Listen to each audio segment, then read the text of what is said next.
Welcome to your 20-minute podcast with David Brower, brought to you by Audible. Get a free audiobook download and 30-day free trial at audibletrial.com/your20-minute podcast. Over 180,000 titles to choose from for your iPhone, Android, Kindle, or MP3 player. Now, here's your host, David Brower. Thanks, Alan. This is David Brower, and our special guest today from Phoenix, Arizona is Stacy Brookman.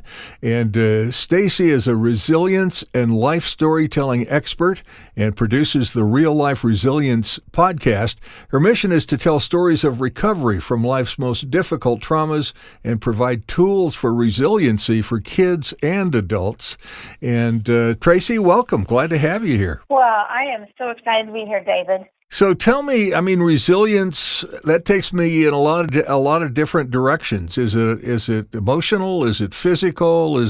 Explain to me how the Real Life Resilience podcast, what do you talk about on your podcast?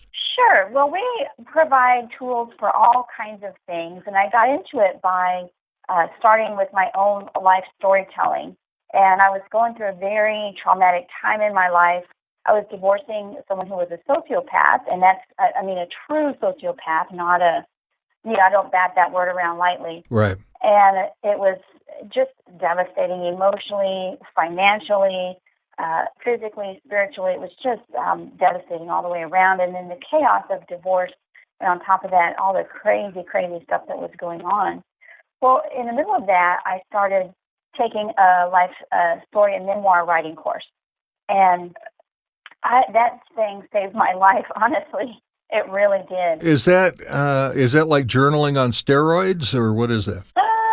It sort of is. You can journal to heal, but this was taking snippets of our lives. And what I was doing, what they had the class do is take parts of your life, and they taught a formula how to write it into a scene. And so I did that, and we brought them every Friday, and we read them aloud to the class. And, of course, mine were so crazy. It was just amazing. And, sometimes in my life you just had to laugh or else you would cry. It was so crazy. Sure, yeah. So what I understood then just naturally was how beneficial having someone hear my story, what was happening to me, having someone hold that story without judgment, and actually writing down helped me become clear on what was happening, what I needed to do next, my emotions, because when you find words for what's happening to you, like your head is in chaos. And we as human beings have a huge capacity for pulling the wool over our own eyes. Yeah. And I have certainly done that. So when you start writing, everything becomes clearer. You have to find the words to what's happening to you. You have to find the words for your emotions. And it puts it down in black and white, so it's not as confusing for you at all. And so I did discover that naturally. And I was calmer. I was able to get through that chaos with more peace than I would ever have imagined. And, find myself, find my true authenticity, and be able to discover really who I was behind the whole divorce thing. What a gift. And so, yeah, after that, I realized I started doing some research into not only the art, but the psychology of life story writing. And when I did that, I realized there are so many research studies that behind this, that there really are benefits of writing your life stories out in certain ways. And it can boost your immune system even. It reduces stress. It helps you get past, people will say, if you've had like a divorce or something else that was traumatic in your life or your past, or abuse or anything like that, just get over it, or, it'll fade with time. Those type of traumatic memories do not fade over time. When you have trauma, that those memories are formed in a different part of your brain than regular memories. And you may become expert at stuffing them, but they never go away. Exactly. And it could be triggered by a sound, a song, a smell, something like that. And, we've all been angry at something for no reason, probably, just something just trips your trigger. Well, that could come out at any time. Yeah. So what writing does is it puts those memories, those sharp memories, that maybe they're hidden from you sometimes. You don't even realize you have them. Right. And when you write about it, you start remembering those details, and you start forgiving yourself, first of all, for what's happened, and put those in a regular part of your brain where they can no longer hurt you. When you become that vulnerable, and it's and I'm kind of guessing here a bit, but when you become that vulnerable and you think or feel that, okay, obstacle A is this, but really it turns out to be obstacle C, that's really the issue. And how do you navigate yourself through the writing to find yourself being authentic? Is that a system that you work with people with to allow them to be so vulnerable? Yeah, and it takes a little while to start being truthful because, my fear and a lot of people's fear is like, what if I'm really not a good person? Yeah. Or what if, people read this about me and they think negatively, and you've got to just dispel that. Your first initial writing, or this is the rough draft or the free write is what I call it, is only for you. You will never share that with anybody else. Only after you refine it can you. You don't even need to. You don't ever, to get the benefits of writing about your life, you never even have to share it at all. Good. I recommend you share it because let's say you've been through a bout of cancer and or some other type of trauma in your life. Wouldn't you like to be able to share your story and your wisdom, your newfound wisdom, with someone who is just about to go through the same thing you did? And so I do recommend you sharing your story with other people, but you definitely don't have to. When you find your authentic self, which has to be a journey in and of itself, to say the least, and you find your authentic self and you're able to share whatever those experiences are, whether it's cancer, mental health, whatever it is, and there's support groups all around the world that need really authentic life experience people to help people get to go where they need to be. And so you're kind of putting people in just a wonderful, wonderful place to pay it forward, Absolutely, absolutely. And here's another thing. When I was going through this, and when I first started writing, one of the exercises we did was to find our life theme. And I was a professional businesswoman. I was handling this divorce. I was handling life. I had 2 kids, and I was juggling it all, trying to make sure everything was going okay. From the outside, I looked okay, right? Right. On the inside, I was a mess. I mean, I would have to go, just some of the crazy stories, I would have to go to a grocery store in the morning to wash my face and wash my hair because my ex had turned off the water. Oh, wow. Or he cut the wires on the heater and then called Child Protective Services. So that what I projected right. to the world right. was something totally put together and totally different than what was happening on the inside. So when I did this, I discovered that my life theme to date was not raising my hand. Oh, wow. Not in kindergarten, grade school, high school, young adult. I didn't say, that's not right, or I don't want to do that, or, I never raised my hand. I was taught, apparently, from a young age and through society and different things, that I need to be invisible. My opinion doesn't matter. Those type of, internal things that I had adopted inside my head. Sure. So that affected my adult life. And when I realized that, I looked back and I'm like, oh my goodness, that matches everything that's happened to me. When you grow up in a learned environment, I mean, it's all you know. That's your comfort level. That's your comfort zone. So right. You don't know what you don't know about other areas, right? So, exactly. Like I was an amazing introvert. Amazing is probably not the right way, but I was certainly an introvert pretty much all my life growing up, and only child, and hung out by myself, had very few friends, all that kind of thing. Right. And then I got into a radio career, and so I was forced to become an extrovert when the microphone was on. Mm-hmm. And then I would go back to my introvert, and then I'd flip the switch, and here comes the extrovert, Right. And so learning different things like that about yourself is so eye-opening. Oh, my gosh. Well, it's really cool because then you can change your life theme. Yeah. So once you discover what it really is, if you like it, great. Do more of it. Be more authentic with yourself. Share it with other people. But if you don't, like I didn't, you can change it. And so I was able to live more authentically, live more joyfully, and become more resilient because I discovered it and I was able to change myself. That is so cool.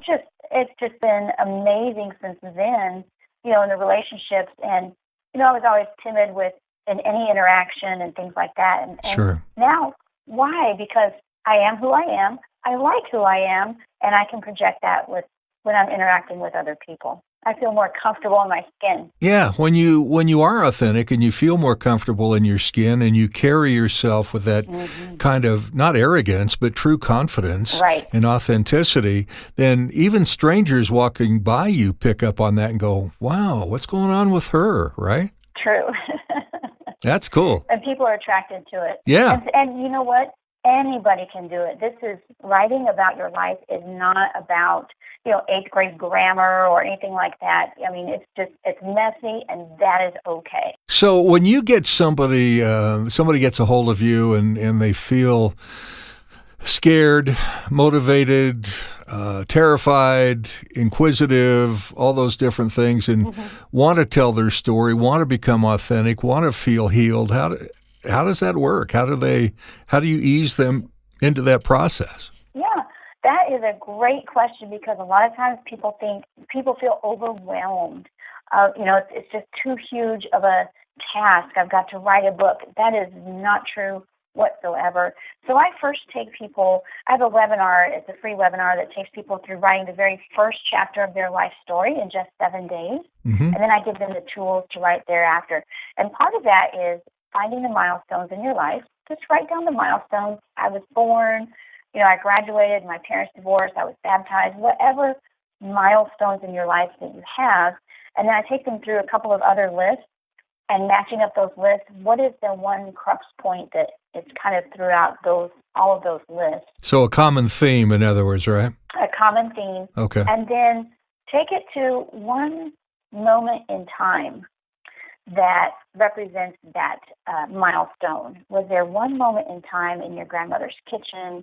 And then let's describe that. Describe what the smells were, what you saw, what you touched. Was it, Formica table, or was it your grandmother's apron? And was she cooking fried chicken? All of those things. No, she was cooking. She was baking homemade yeast rolls, hot out of the oven with butter on the Formica kitchen table in the basement of my aunt's house. Oh, wow! And it was just her and I. I remember that like it was yesterday, and it was 60 years ago.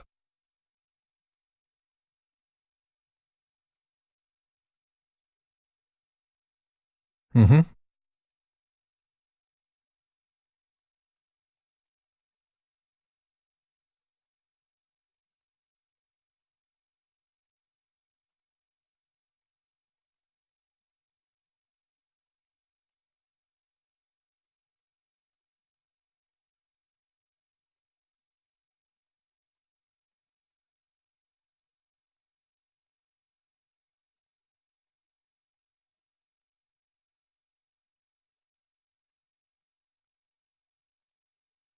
Nice.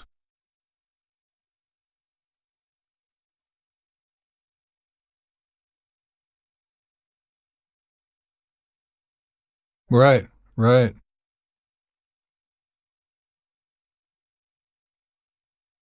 How fascinating. One of the things I stumbled across, and I don't remember why, I used to write poetry a lot. I don't so much anymore. But when I would have a creative block, a writer's block, if you will, I write everything on the computer. But when I'd have that block, I'd get out a tablet and a pen, and I would write with my left hand, which I don't know how to do. Right. But it would break, for whatever reason, it would open up the floodgates, and all of a sudden I could go back to the computer and start writing again. Right. Just open up that subconscious. Yeah. Too. I mean, I think that's what happens. Yeah, with that it's fascinating. as well. So you put on I was looking at your website, you have a free webinar that you do periodically to help people get into this place of writing and free writing and helping to discover themselves. How often do you do those? I do it once a month. Okay. I do it every single month. So whenever you go to, it's stacybrookman.com/webinar. And there, I'm getting ready to put up the next one.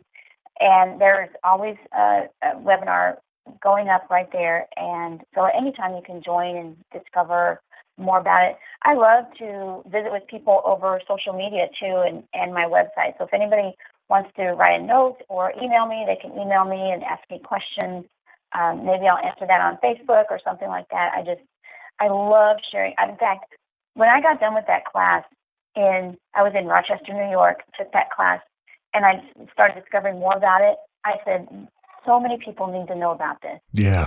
And I went out and learned more, and I started teaching at the local community college. Nice. And from there, I'm like, I was getting 15, 20 people in my classes, but I want so many more people to know that they can write through their troubles, write about their past troubles, and heal from that, not cram it down in their head, but just heal from it completely and live a more joyful life. And so that's why I started my website a couple of years ago. I'm like, I want to really help people understand how to be more resilient through writing their life story. Good for you. If you go to stacybrookman.com, one of the things you'll see, because as we talked earlier, everything can and probably is overwhelming when you think about this process. But on your website, it says, write the first chapter of your life story in just 7 days.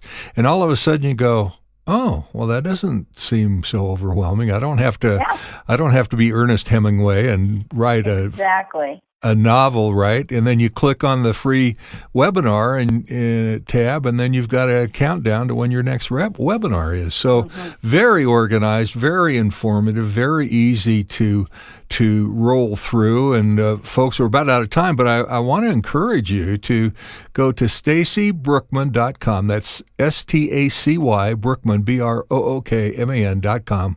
And you learn more about Stacy, about how you can write your own story in 7 days, the 4-step process that helps you get out of your comfort zone. It's just fascinating what you're doing. Hats off to you. Yeah, I want more people to know about it, because it's not going to a counselor, which I really recommend. Yeah. But it's something that you can do for free and on your own. So it's a beautiful thing. Awesome. And your podcast, how often do you air your podcast? Yeah, it's weekly, and it's called Real Life Resilience. It's on Stitcher and iTunes, and or you can listen to it directly off of the website. You can click on the podcast on the website and listen to the latest episode. Awesome. StacyBrookman.com. You'll find it all right there. And Stacy, congratulations on your authentic self and helping other people find theirs. What an enormous payoff for you and them, and one of the ultimate pay it forward projects I've heard of in a long time. Congratulations. Well, thank you, David. I'm really excited about what you do too, and bringing all these fascinating stories out to the world, and that is really cool. Well, thank you so much. Pleasure to have you here, and I wish you continued success.